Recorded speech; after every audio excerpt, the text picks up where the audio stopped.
Hey guys, I hope you're having a happy Tuesday. I'm sorry you didn't hear from me yesterday. I was taking a class that was teaching me how to be a better online teacher while we're working through this distance learning situation. It gave me a lot of cool tools and different strategies to use, and one of the tools that it taught me about was called screencasting.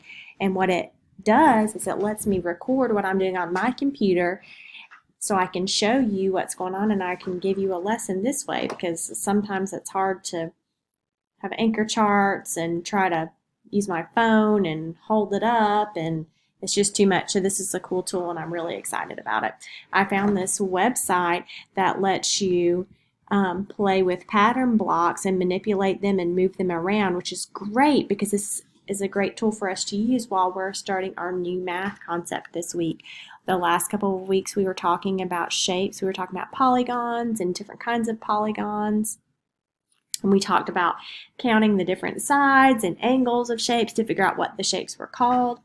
And we're going to continue talking about shapes, but we're going to shift a little bit and we're going to talk about composing and decomposing shapes.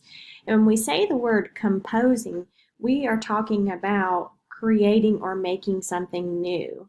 And when we say the word decomposing, we're talking about breaking it down into smaller pieces.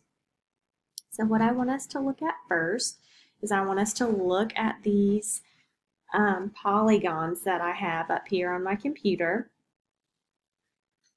And can anybody tell me what the name of this polygon is right here? Yeah, it's a triangle. And can you see how many parts are there in this triangle? How many parts do we have? There are two. Are they equal? When I say the word equal, I mean that they're the same size. They take up the same amount of space. Yeah, they're equal. So we can say that this triangle is made up of two equal shapes, shares, or parts, and they're called halves. And when we say the word halves, we mean that they're two equal parts. When you're composing and decomposing shapes, you might say that there's one whole, all of the parts put together. You might say the part has two halves, two equal parts, and when you put it together, it makes a whole shape. On this triangle, we have two triangles that we put together, two equal parts, two halves, and we put them together and we made one whole triangle. So let's look at this parallelogram. How many parts are in this parallelogram?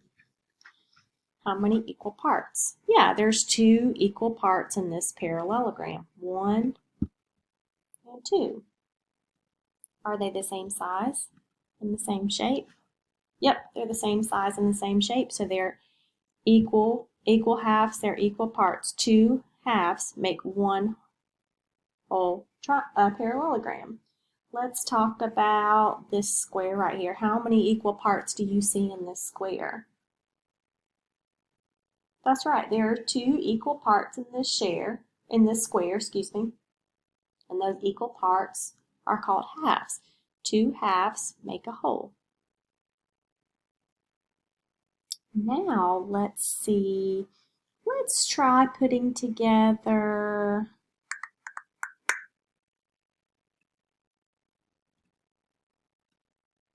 a triangle, one of these green triangles. One of these parallelograms. Let's make a new shape.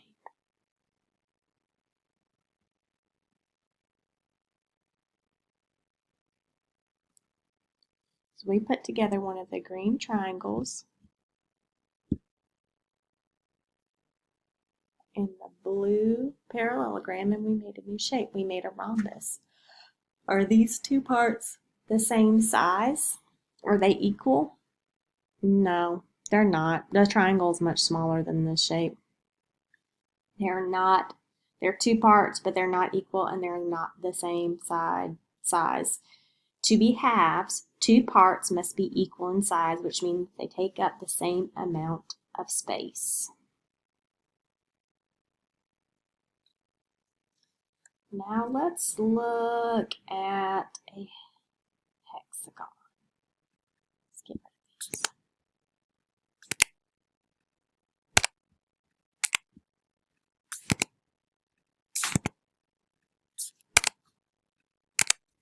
get a hexagon out.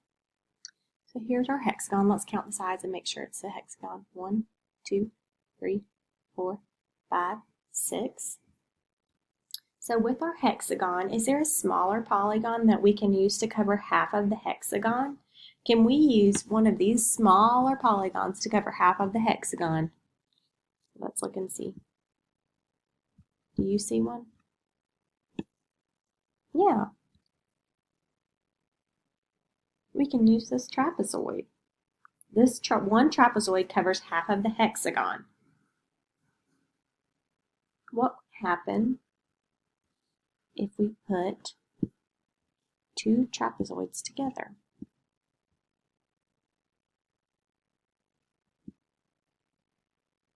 Two trapezoids together make a whole hexagon. Are they equal shares? Yeah, they're equal. They're the same size. They take up the same amount of space. So how many halves are in a hexagon? Yeah, there's two halves in the hexagon. Let's see what we can make. What about this rhombus? Can we create two halves in this rhombus? Is there a polygon that you can use? Let's look at this triangle. Let's see if we can use a triangle to create two equal halves. Yeah.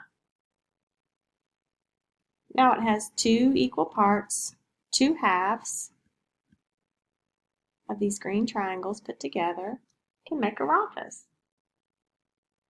Now let's try something different. This time we're going to use a trapezoid.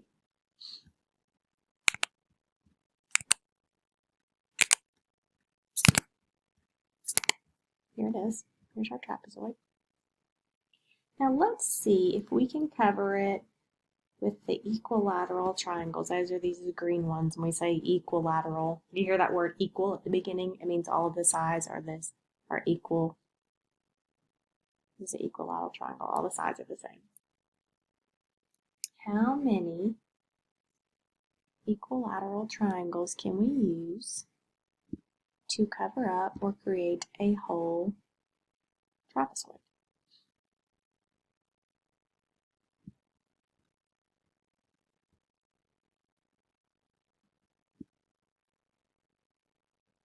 How many do you see?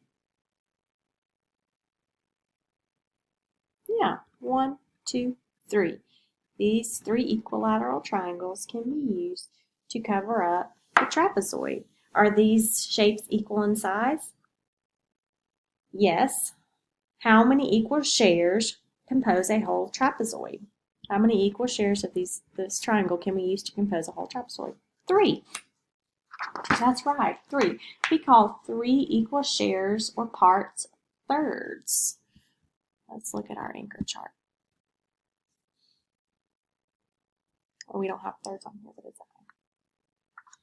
So when we say the word third, we know that there's 3 equal parts to make a whole, just like we did with these equilateral triangles. Now let's leave one triangle on and cover the rest with this rhombus. Are these shapes halves? Let's look at it. Are these shapes halves? What do you think? Why or why not? They're not halves because they are 2 parts, but they're different shapes and they're different sizes. The 2 parts are not equal because one is a triangle and the other is a rhombus. Can we say that these shapes are thirds? No, we can't say that these shapes are thirds because there are only 2 parts, not 3. For a shape to have thirds, it needs to have 3 parts. Now let's see if we can make a square that is made with equal parts. Okay, so we want to make a square and we want to use equal parts. So let's get a square, but we want to make a big square and we want it to have equal parts. So we put two squares together. That's a rectangle. Let's keep going. Nope, that's still not a square. We need another one. Okay, so it took four squares put together to make a large square with equal parts. When you have a shape that is composed of four equal parts, we call that fourths or four equal shares. You can partition this large square up into four smaller squares or fourths.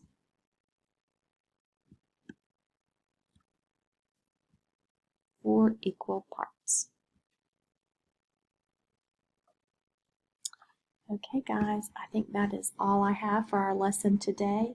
I will send out the link to this app that I'm using so you can practice composing and decomposing shapes.